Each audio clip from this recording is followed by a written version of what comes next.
The sun was just beginning to rise over the sleepy village of Umuko, casting a soft, golden light over the red, earthy ground.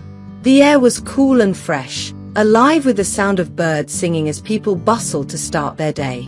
Umuko was a small village where everyone knew everyone. Children ran barefoot, playing games and calling to one another in loud, cheerful voices, while the grown-ups shared friendly greetings as they went about their morning tasks. In the middle of all this, 9-year-old Amaka walked with a skip in her step, heading to school. She had her books pressed to her chest, her eyes bright with excitement. Today, she would see Teacher Jonathan again. He was her theater arts teacher, and Amaka adored him. Teacher Jonathan was like a magician to her, with the way he brought stories to life. He made her dream big dreams, dreams of standing on a stage and making people laugh, cry, and cheer. "I want to be a star, Mama," she had told her mother, Mama Ngozi, one night, her eyes shining as they sat under the moonlight, with fireflies dancing around them. Mama Ngozi had laughed, her gentle voice full of warmth and pride. "Then you will be a star, my Amaka." Her mother had touched her cheek. "But remember, the brightest stars are kind, brave, and strong." Amaka carried her mother's words with her as she walked to school. She wanted to make her parents proud. Her father, Papa George, was also proud of her dreams, though he sometimes teased her. "Our Amaka, the village's shining star," he would say with a laugh. She loved her family dearly. They were her world, and she knew they would always protect her. In school, Teacher Jonathan was the student's favorite. With his loud, clear voice and the way he moved his hands when he spoke, he could make even the dullest stories feel like magic. Amaka wasn't the only one who admired him, everyone did. But Amaka felt special because Teacher Jonathan seemed to like her best. He would always call on her to act out the most important parts in their class plays, and she felt honored every time. One day, after the other students had left, Teacher Jonathan called her back. "Amaka, wait for a moment," he said, smiling kindly. "I'd like to help you with your acting." Amaka's heart raced with excitement. She was eager to learn more, to become better. She stayed back, and as he taught her how to hold her hands, how to project her voice, she felt thrilled to have this special attention. But as the days went on, she noticed small things that made her uncomfortable. Teacher Jonathan would sit too close, his hands resting on her shoulder for a bit too long, his eyes watching her in a way that made her feel uneasy. Amaka didn't understand these feelings. She only knew that something felt wrong, but she couldn't explain why. She was afraid to disappoint him, and even more afraid to tell her parents. They trusted him completely. "Teacher Jonathan is a good man," her mother would say. "He only wants to help you grow, Amaka." So Amaka kept quiet.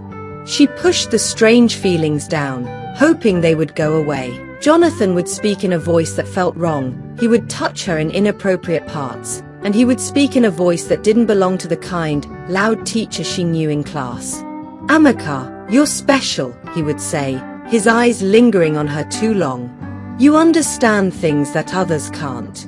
Amaka felt her heart race, but this time, it wasn't excitement, it was fear. She didn't like the way his words felt heavy in the air, wrapping around her like a trap. She started to avoid him when she could, hoping he wouldn't notice. But Jonathan wasn't easy to avoid. He was always there, always watching, and Amaka felt more alone than ever. As time went on, Jonathan's actions grew bolder.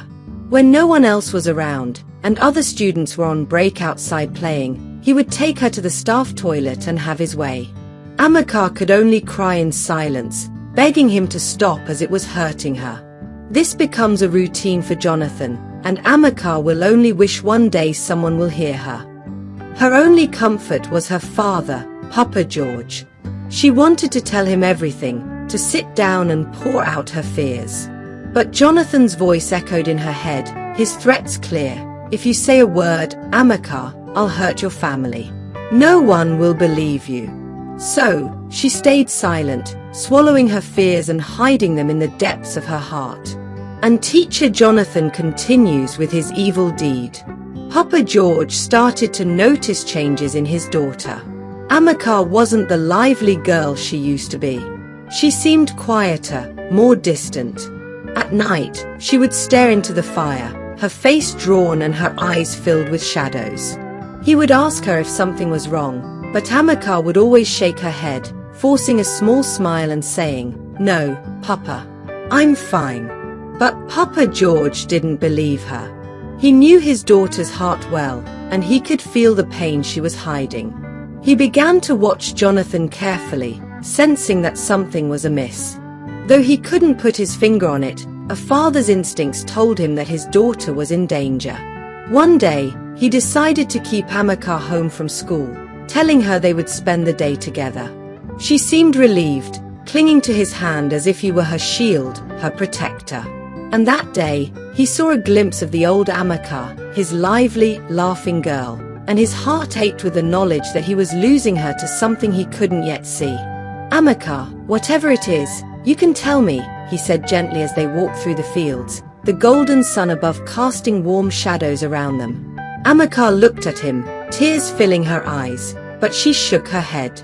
She couldn't tell him. She was too afraid. Days turned into weeks, and the strange feelings in Amaka's heart grew heavier. She could hardly look at her mother without feeling like she was hiding something terrible. Every time she caught her reflection, she wondered if she looked different, if everyone could see the fear in her eyes. Her once bright, hopeful dreams now felt tarnished. The stage she had once dreamed of felt distant and cold, and her joy in theater class turned to dread. After school one day, Jonathan cornered her again, his hand heavy on her shoulder, his eyes cold. "Amaka, you know you can trust me, right?" he said, his voice soft but filled with something that made her skin crawl. Amaka wanted to pull away, but she couldn't move. Her body felt frozen, her voice stuck in her throat. She nodded, hoping he would let her go. But as she stood there, she felt the weight of his words press down on her, each one sinking into her skin like a stone she could never throw off. She wanted to tell someone, anyone, but Jonathan's threats echoed in her mind, terrifying her. She was sure her mother would blame her, and her father, what would he think? She couldn't bear the thought of them looking at her with disappointment. And so, she stayed quiet, letting the darkness grow within her. Mama Ngozi noticed the changes in Amaka, too. Her laughter was rare, her eyes often shadowed with worry. Mama Ngozi tried to ask her daughter if something was wrong, but Amaka always shook her head, smiling a small, tight smile that never reached her eyes. One evening, as they prepared dinner, Mama Ngozi tried again. "Amaka, you know you can talk to me about anything, don't you?" she said, her voice soft, careful. Amaka's heart ached, and for a moment, she almost told her mother everything. She opened her mouth, her words trembling on the edge, but then she remembered Jonathan's warning. The threat he'd made if she ever spoke about their secret. Amaka swallowed her words, forcing a small nod instead. "Yes, Mama," she whispered, turning back to her task, her hands shaking slightly as she sliced yams. Mama Ngozi sighed, sensing her daughter's pain but feeling helpless, her mother's heart heavy with worry. One evening, Papa George decided to take matters into his own hands. He watched Amaka carefully, his eyes lingering on her small, tense shoulders and the way she kept her head low. He had seen enough. Whatever was happening, he couldn't ignore it anymore.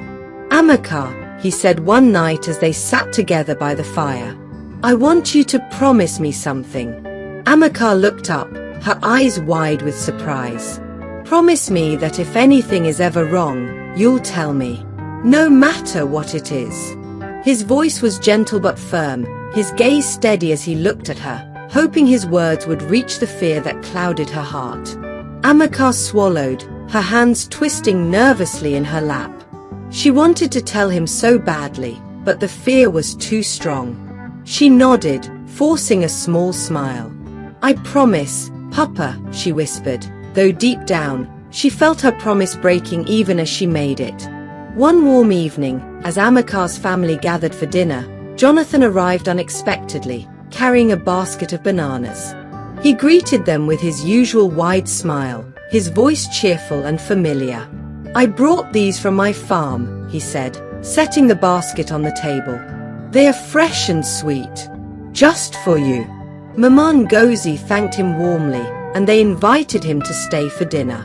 As the family laughed and talked around the table, Amaka felt her stomach twist with unease. She watched Jonathan carefully, his gaze too steady, his smile too wide. Something felt wrong, but she couldn't explain why. Later that night, Amaka's parents each took a banana from the basket, smiling as they shared their last meal of the day. Bananas were their favorite evening snack, and they often ate them before bed. Amaka, however, remembered her earlier conversation with Jonathan. He'd asked her, offhandedly, if she liked bananas, and she had told him no. She watched in silent dread as her parents finished their bananas, her heart racing with a fear she couldn't explain. She felt something dark settle in her chest, a feeling that chilled her to the bone. The next morning, Amaka woke to an eerie silence. The village, usually alive with the sounds of morning routines and cheerful greetings, was oddly quiet. She felt a strange, heavy sensation in her chest as she went to check on her parents. She called out, her voice small and trembling, but there was no answer. Her mother's room was silent, her father's bed cold. They lay still, their faces peaceful, as though they were simply sleeping. But Amaka knew, deep down, that something was terribly, horribly wrong. She cried out, her voice breaking, and the neighbors rushed over, the whole village gathering in mournful silence as they realized what had happened. Her heart shattered as she watched, feeling like her world had collapsed in a single, terrible moment. Amaka's grief was unbearable, her heart aching with the loss of the two people she loved most. She felt as if a piece of herself had died with them, leaving her alone in the world, her dreams crushed beneath the weight of her sorrow. After the funeral, Amaka was sent to live with her aunt, in a nearby village. The house felt cold and unfamiliar, and her aunt was stern, unsmiling. Amaka tried to adjust, but the grief weighed heavily on her, and she felt like a stranger in her own skin. She tried to tell her aunt about Jonathan, about the terrible things he had done and the way he had made her feel. But Auntie Ngozi didn't believe her.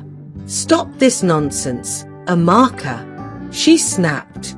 "You are making things up, trying to spoil the memory of a good man. You've lost your parents, yes, but that doesn't mean you have to create lies to hurt others." Amaka's heart sank, her last hope crushed beneath her aunt's disbelief. She felt utterly alone, her pain a heavy weight that no one could see or understand. Just when Amaka thought things couldn't get worse, her aunt's husband, Uncle Patrick, began to look at her in a way that made her skin crawl. Touching her inappropriately, he would watch her with the same unsettling gaze she remembered from Jonathan, his eyes lingering too long, his words smooth but filled with something dark and unkind. Amaka tried to tell her aunt, but Auntie Neka only grew angrier, accusing her of trying to ruin their family. "You are cursed, Amaka," her aunt spat one night, her face twisted with anger. "You want to bring ruin to this family, just as you did with your own parents." That night, Auntie Neka forced Amaka out of the house, her harsh words echoing in Amaka's mind as she stood alone, trembling beneath the starlit sky. She felt like a ghost, wandering through the darkness with nowhere to go, her heart broken and her spirit crushed. The night was quiet, broken only by the occasional call of night birds and the distant sound of drums from another village. Amaka walked slowly, her feet dragging over the dirt path. She had no belongings, no place to go, and only the clothes on her back. She hugged herself tightly, feeling the chill of the night air seep into her bones, but the cold couldn't touch the emptiness she felt inside. Each step was heavy with grief and loss. She thought of her parents, the way her mother would hum softly while cooking, her father's deep laughter that filled their small home with warmth. Now, they were gone, taken from her by the very person they had trusted. Jonathan's face lingered in her mind, his words a haunting whisper that made her heart race with fear. But beneath the sadness, a new feeling was beginning to grow. It was faint, barely a spark, but it was there. It was a small, quiet determination. Amaka didn't know where she was going, but she knew she couldn't let Jonathan's darkness define her. She would survive, for her parents, for herself. As dawn broke, Amaka found herself near a neighboring village, tired and hungry. She sat by the side of the road, her stomach growling as she watched people pass by, some giving her curious glances, others ignoring her entirely. She felt like she was invisible, a shadow that didn't belong. Then, a kind-looking woman with a basket of yams noticed her. The woman, named Mama Joy, approached, her face soft with concern. "Are you lost, child?" she asked, her voice gentle. Amaka hesitated, unsure of how to respond. But something about Mama Ada's kind eyes made her feel safe, so she nodded, fighting back tears. Mama Joy crouched down, placing a hand on Amaka's shoulder. "You look tired and hungry. Come, let me give you something to eat." Amaka followed her gratefully, feeling a warmth she hadn't felt since leaving her village. Mama Joy shared a simple meal with her, and for a brief moment, Amaka felt a flicker of hope. She didn't tell Mama Joy everything, but she shared that she had no family left, no place to go. Mama Joy listened quietly, her face full of sympathy. "You can stay with me for a while, if you'd like," Mama Joy offered. "Just until you figure things out." Amaka's heart swelled with gratitude, and she nodded, feeling a small sliver of safety for the first time in weeks. For a short while, Amaka found solace in Mama Joy's home. Mama Joy was a widow with no children of her own, and her quiet house became a place where Amaka could rest and begin to heal. Mama Joy taught her how to work in the garden, how to cook simple meals, and sometimes, they would sit by the fire in the evenings as Mama Joy told her stories of the past. Amaka began to smile again, even laugh sometimes. She felt her heart slowly starting to mend, though the scars remained. She didn't know what the future held, but for now, she was content. But fate had other plans. One evening, as Amaka was fetching water from the village well, she caught sight of a familiar figure. Her heart dropped as she recognized him, Jonathan. She froze, her body tense with fear as memories flooded her mind. She couldn't believe he was here, in this village. Had he followed her? Or was it just a terrible coincidence? Amaka quickly turned away, clutching her water pot tightly, her hands shaking. She knew she had to leave. She couldn't risk staying, not with him so close. Amaka returned to Mama Joy's home, her heart heavy as she told her about Jonathan. She didn't go into details, but she explained enough for Mama Joy to understand the fear that gripped her. Mama Joy's face filled with sadness as she realized Amaka had to leave. She held Amaka's hands tightly, her eyes shining with unshed tears. "You're a brave girl, Amaka," she said. "I wish things were different, but I know you need to go." Amaka hugged her tightly, feeling a pang of sorrow. Mama Joy had become like family to her, and leaving her was painful. But Amaka knew she couldn't stay, not with Jonathan so close. She had to keep moving, to stay one step ahead of the darkness that followed her. With a heavy heart, Amaka left the village, carrying only a small bundle of food that Mama Joy had prepared for her. She didn't look back, afraid that if she did, she might lose the strength to keep going.